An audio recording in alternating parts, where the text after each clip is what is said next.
Kanalımdan herkese selamlar. Bugün sizlere pamuk gibi yumuşacık yufka ekmekleri yapacağız. İsterseniz ana yemeklerde, isterseniz de kahvaltılarda içerisine istediğinizi koyup sarabileceğiniz güzel bir yufka ekmeği tarifim var. Buyurun hemen tarife geçelim. Dilerseniz dondurucuda, dilerseniz de kuru şekilde saklayabileceğiniz bu ekmeği buyurun hemen yapmaya başlayalım. Yoğurma kabımın içerisine 2 su bardağı ılık suyu alıyorum.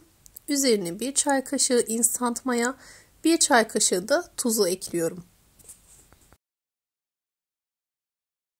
Yarım çay bardağı kadar da sıvı yağ ekleyip malzemeleri güzelce karıştıralım.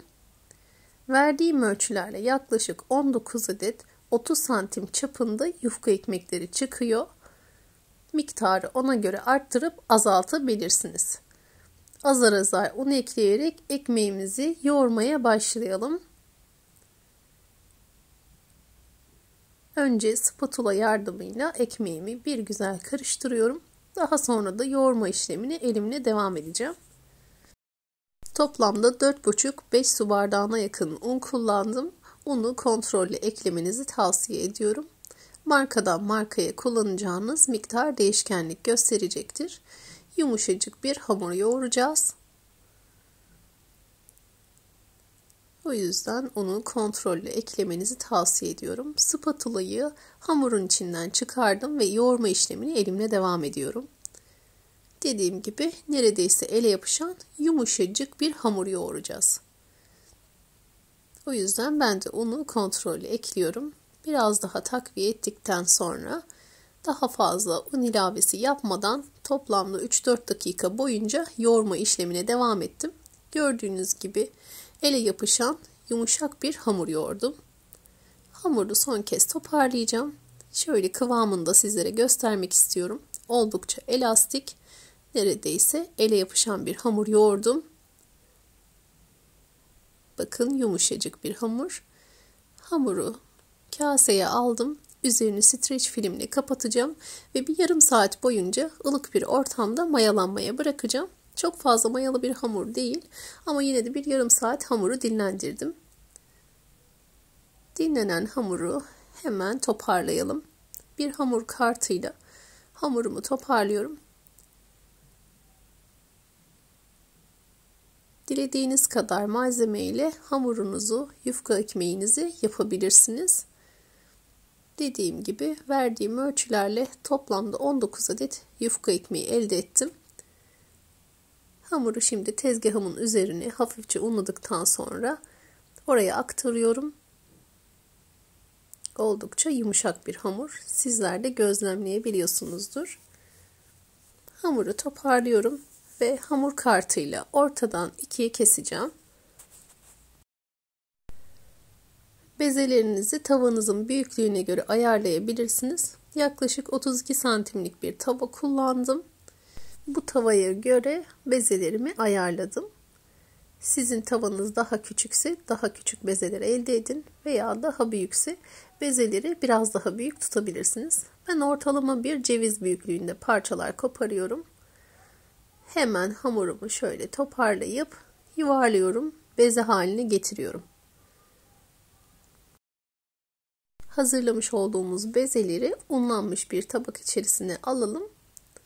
Diğerlerini açarken bu bezeler burada bekleyecek. Mutlaka zemininizi unlayın. Yapışmalar meydana gelebilir. Bu arada kanalıma abone değilseniz abone olmayı unutmayınız. Bildirim zilini de açarsanız videolarım yayınlandığı gibi sizler haberdar olabilirsiniz. 19 bezeye ayırdım. Üzerine temiz bir mutfak havlusuyla örttüm. Ve ilk bezemi hemen alıyorum. Unlanmış bir tezgah üzerinde oklava yardımıyla açmaya başlıyorum. Tavamıza göre açacağız. Çok büyük açmıyorum o yüzden. Eğer sizler saçta falan yapacaksanız onun boyutuna göre bezelerinizi ayarlayabilirsiniz. Dediğim gibi 30-32 santim çapında bir hamur açacağım. Hamurunuzu açarken ara ara unlamayı unutmayınız. Hamurunuzda yapışmalar meydana gelebilir. O yüzden mutlaka unlayın. Hamuru bu büyüklükte gördüğünüz gibi incecik olacak şekilde açtım. İnceliğini görebiliyorsunuzdur diyorum ve hemen kenara alıyorum. Sırasıyla bütün hamurlarımı açıyorum. Bu şekilde hamurumu açtım ve tavamı ocağa aldım. Isıttıktan sonra tek tek yufkalarımı pişirmeye başlıyorum. Kısık ateşte pişirmenizi tavsiye ediyorum. Çok yüksek ateşte pişirirseniz bir anda ekmeğinizi yakıp kurutabilirsiniz. Kısık ateşte bu şekilde yönünü sürekli çevire çevire pişirmenizi tavsiye ediyorum. Hamurunuzda çiğlikler kalmayacak. Her yeri eşit bir şekilde pişmiş olacak bu şekilde. Bu ekmek bizim evde gerçekten de en sevilen ekmeklerden birisi. Çocuklarım da gerçekten de çok seviyorlar. Kahvaltıda veya akşam yemeklerinin yanında afiyetle yeniyor. Bu ekmekleri yapıp tantuni de hazırlayabilirsiniz. Gördüğünüz gibi ekmeklerimiz neredeyse kızarmak üzere. Güzelce pişiriyorum ve ocaktan alıyorum. Diğerlerini de aynı şekilde pişireceğim. Ocağa yerleştirirken dikkatli olun. Hafif buruşmalar meydana gelebilir. Elinizle kontrollü bir şekilde düzeltebilirsiniz.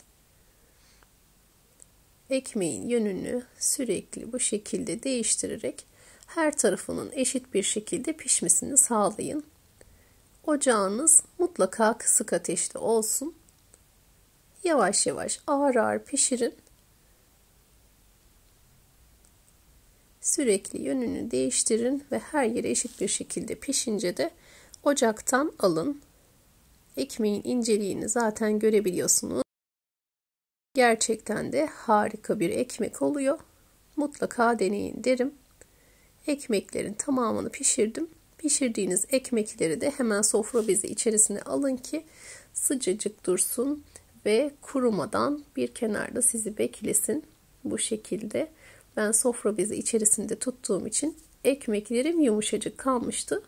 Ama kurutmak istiyorsanız açık bir şekilde bir zemin üzerinde bekletirseniz de hiçbir sıkıntı olmayacaktır. Dilerseniz ekmekleriniz hemen soğur soğumaz buzdolabı poşetine yerleştirin, dondurucuya atın. Dilerseniz de kuru bir şekilde saklayın. Yiyeceğiniz zaman nemlendirip sofra bezi arasında 5-10 dakika bekletin. Ekmekleriniz ilk günkü gibi tazecik haline geri dönecektir. Tarifim bu kadardı. İzlediğiniz için çok teşekkür ediyorum. Kanalıma abone olmayı, yorum ve beğeniyle destek olmayı unutmayınız. Bir sonraki tarifimde görüşmek üzere. Allah'a emanet olun. Hoşça kalın.